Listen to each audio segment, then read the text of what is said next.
दोस्तों, मैं आपको सुनाने जा रहा हूँ अपनी मंडली की सदस्य दीक्षा चौधरी की लिखी कहानी जिंदगी अभी बाकी है। सर्दी की शाम रोज की ही तरह कुछ जल्दी ही सांवली होने लगी थी। कोर्टरूम हर मिनट थोड़ा और खामोश होता गया था। सारे चेंबर खाली हो चुके थे, लेकिन चिराग अब तक अपने चेंबर में बैठा था। उसकी आंखें दिन भर लैपटॉप पर काम करने से चुभ रही थीं। गर्दन और कंधे दिन भर बैठे रहने के दर्द में डूब रहे थे, मगर मन था कि अब भी उस कुर्सी के आसपास उड़ रहा था जहां कुछ घंटे पहले श्वेता बैठी थी। उसने अब खाली पड़ी कुर्सी को देखा तो श्वेता से हुई मुलाकात के बारे में सोचने लगा। आज दोपहर उसके कानों में वो जानी पहचानी आवाज पड़ी थी और उसकी कीबोर्ड पर दौड़ती उंगलियां जैसे अपनी जगह जम ही गई थीं। उसने दरवाजे की तरफ देखा और लपक कर खड़ा हो गया। यार श्वेता, तुम यहाँ? अंदर आओ ना, वहां क्यों खड़ी हो? हाँ भाई, मैं यहाँ। क्यों, यहाँ नहीं आ सकती क्या? श्वेता ने कहा था। अरे बिल्कुल आ सकती हो। So good to see you यार। बैठो ना, मैं कॉफी मंगवाता हूँ, चिराग ने कहा तो श्वेता मुस्कुराकर बैठ गई। इतने वक्त बाद श्वेता को सामने देखकर चिराग बेहद खुश था। कुछ तो था जो 4 साल का फासला पार करके आज फिर उसके सीने में बाईं तरफ धड़कने लगा था। जब श्वेता कॉफी पी रही थी तो वो एकटक उसे देखता रहा। वही मन के आखिरी छोर तक घर करती आंखें, लेकिन वो सुकून बांटती मुस्कुराहट नहीं थी वहां।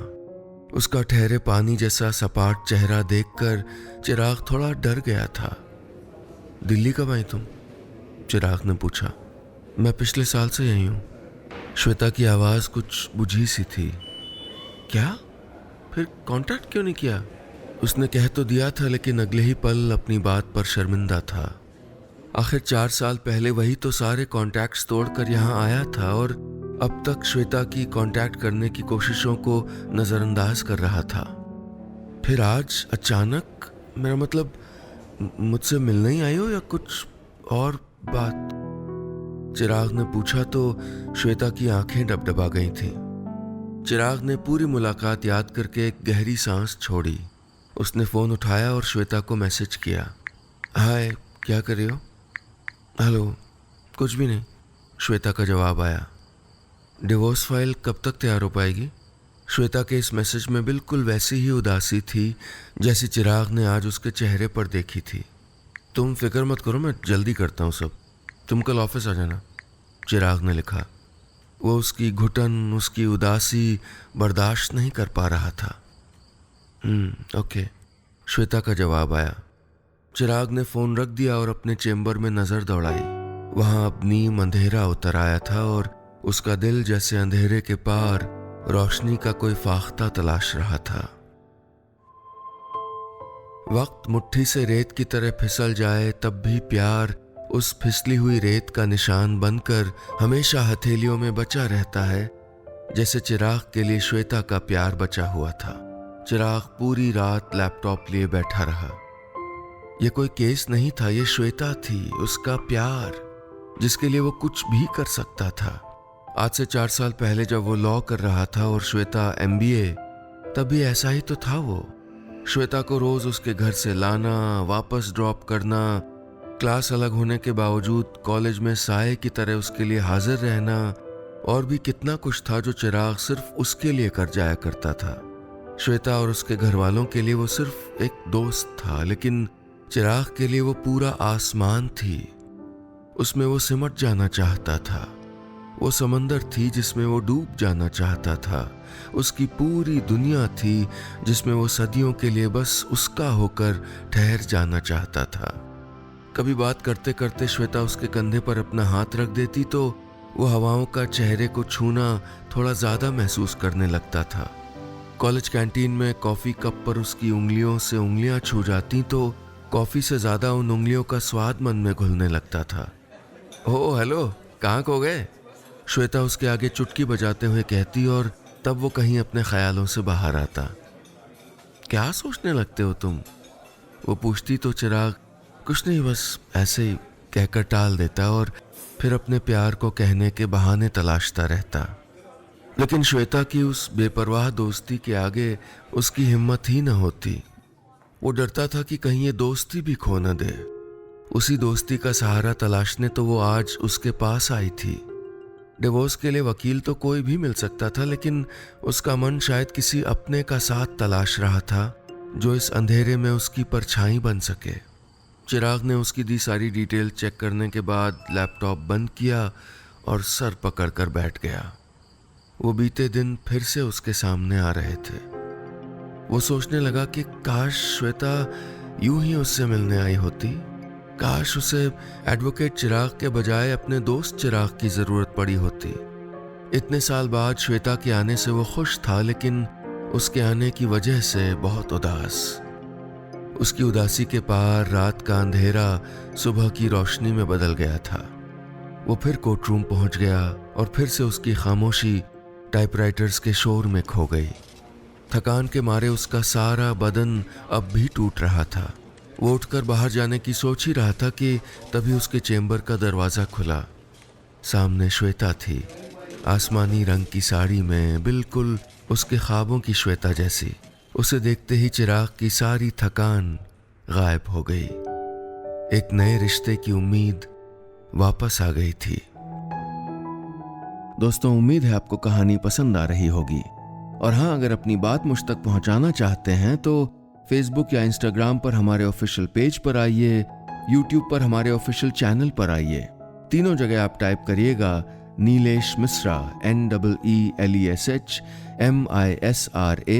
साथ में वेरिफिकेशन का ब्लू टिक भी मिलेगा, जिससे आप जान पाएंगे कि यही असली पेज या चैनल है।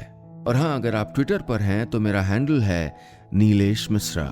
उस पर भी आपको वेरिफिकेशन का ब्लू टिक मिलेगा ताकि आप सही पते पर आएं। चलिए आगे बढ़ाता हूं कहानी। श्वेता बिल्कुल चिराग के सामने बैठी थी और चिराग उस उदास चेहरे के पीछे उसका बहुत अकेला होना भी साफ देख सकता था। श्वेता को देखकर उसे वो दिन याद आ रहा था जब फाइनल एग्जाम्स के बाद उसे वो अपने दिल की बात कहने गया था। वो कुछ कह पाता उससे पहले ही श्वेता ने चहकते हुए कहा था, चिराग मैं तुम्हें फोन करने वाली थी, and I have some breaking news for you. हाँ बोलो ना, चिराग ने पूछा था। मेरी शादी है अगले महीने, ये देखो लड़के की तस्वीर। वो बहुत खुश थी और आगे भी बहुत कुछ बोलती जा रही थी, लेकिन चिराग कुछ भी सुन नहीं पा रहा था। वो बिना कुछ कहे अपने घर लौट आया। वो रोना चाहता था लेकिन आंसू नहीं आते। बहुत मुश्किल से उसने खुद को संभाला था और फिर दिल्ली आ गया था। यहाँ आने के बाद उसने किसी भी पुराने दोस्त से संपर्क नहीं रखा था, श्वेता से भी नहीं। श्वेता, तुम कितनी खुश थी अपनी शादी के लिए, फिर ऐसा क्या हुआ कि डिवोर्स की नौबत आ गई? चिराग ने पूछा। हाँ चिराग, शादी के पहले तो सब ठीक था। कितने ही सपने सजाए थे मैंने लाइफ के लिए, लेकिन शादी के बाद वो सब बिखरते चले गए। श्वेता एक एक करके अपने उदास मन के पन्ने उसके सामने पलटने लगी। बोली, अनुराग मुझसे बिल्कुल अलग था। मैं उसके साथ वक्त बिताना चाहती और वो भीड़ की तरफ भागना चाहता। मैं उसके लिए खुद को बदलने की कोशिश करती और वो मुझ में कमियां ढूंढता रहता। यूं समझ लो, मैं दिन कहती वो रात कहता। बस फिर हमारे बीच झगड़े बढ़ते गए और देखते देखते सब खत्म हो गया चिराग। सिर्फ एक बोझ बचा है जिसे मैं और नहीं ढो सकती। कहते कहते श्वेता की आंखों में आंसू आ गए। Everything will be fine Shweta, Chirag ने उसके हाथ पर अपना हाथ रखते हुए कहा। Nothing will be fine Chirag, सब गलती मेरी है। मैं ही नहीं संभाल पाई अपना रिश्ता। मेरी गलती है कि मैं नहीं बदल पाई अपने आप को।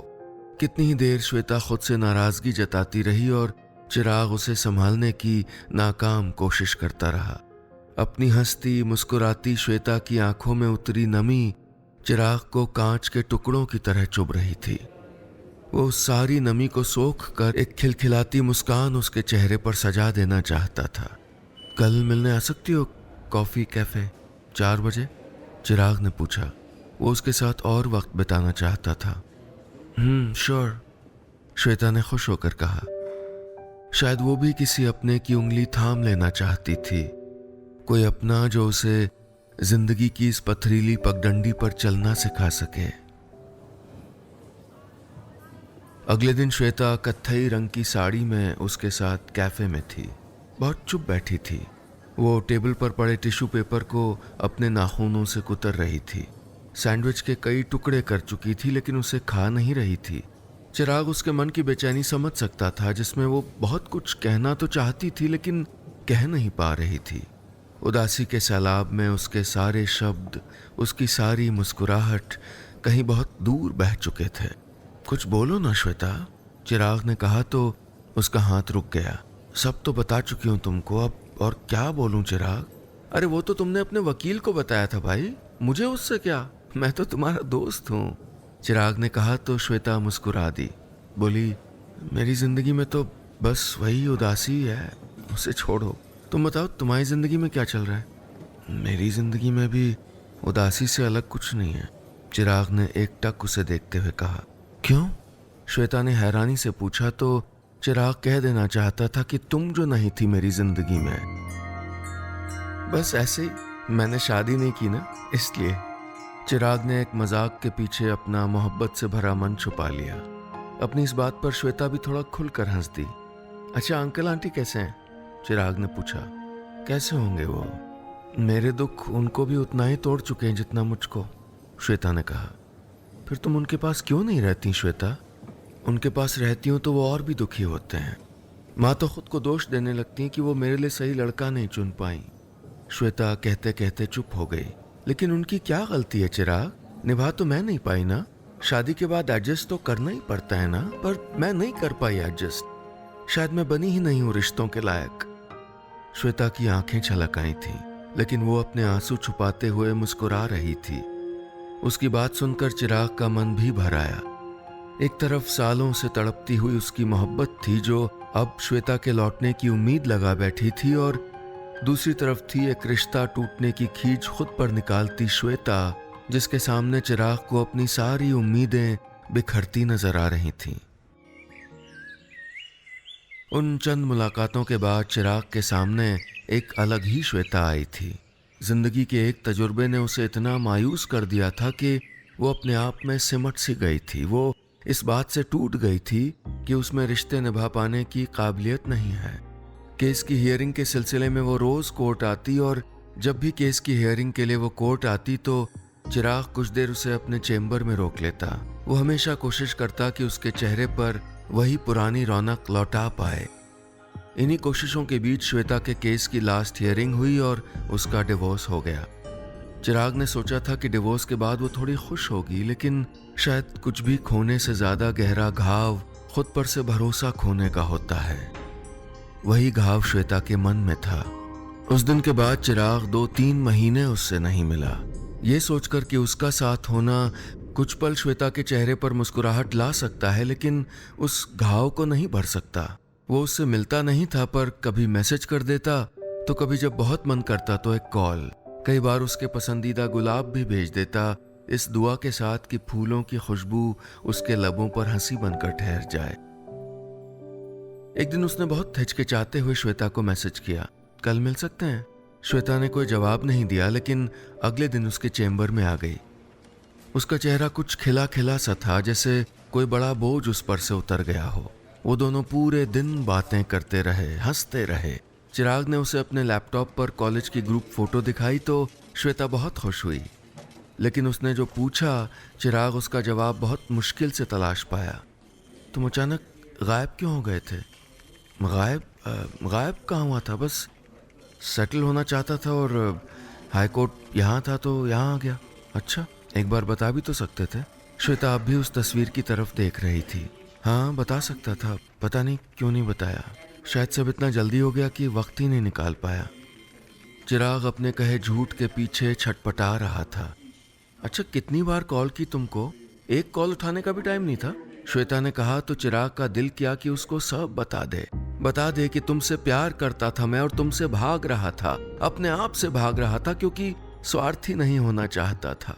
नहीं चाहता था कि मेरी उदासी का साया तुम पर पड़े, पर कैसे बताता? वो जानता था कि अभी अभी इतना टूट कर फिर जीना सीखती श्वेता उसके प्यार को कबूल नहीं कर पाएगी। उसने अपने कान पकड़कर सॉरी कहा और श्वेता सारी नाराजगी भूलकर मुस्कुरा दी। उस दिन जब श्वेता चली गई तो चिराग घंटों उस तस्वीर को देखता रहा और सोचता रहा कि श्वेता को सब बता देगा। फिर वो चाहे उसकी मोहब्बत को अपनाना चुने या उसके दिल को कभी न खत्म होने वाले इंतजार में छोड़ जाना। अब चिराग को श्वेता से मिलते और अपने दिल की बात कहने के मौके तलाशते हुए 6 महीने बीतने को थे। आज श्वेता कॉफी शॉप में मिली तो कुछ उदास थी और खिड़की से सड़क पर दौड़ती भीड़ को देख रही थी, मानो जिंदगी के उतार चढ़ाव में कहीं खो चुका अपना मन तलाश रही हो। अब आगे क्या करोगी तुम? अंकल आंटी के पास लौट जाओगी क्या? चिराग ने बात शुरू की। आज वो उसे अपना प्यार साफ शब्दों में कह देना चाहता था। नहीं पता क्या करूंगी, सोच रही हूँ लौट जाऊं। श्वेता की आवाज में कहीं कोई किनारा न दिखने की उदासी थी। मत जाओ ना श्वेता, मैं तुम्हें एक और बार खोना नहीं चाहता। एक और बार मतलब? श्वेता ने बहुत हैरानी से पूछा। श्वेता, मैं तुम्हें बहुत चाहता हूं।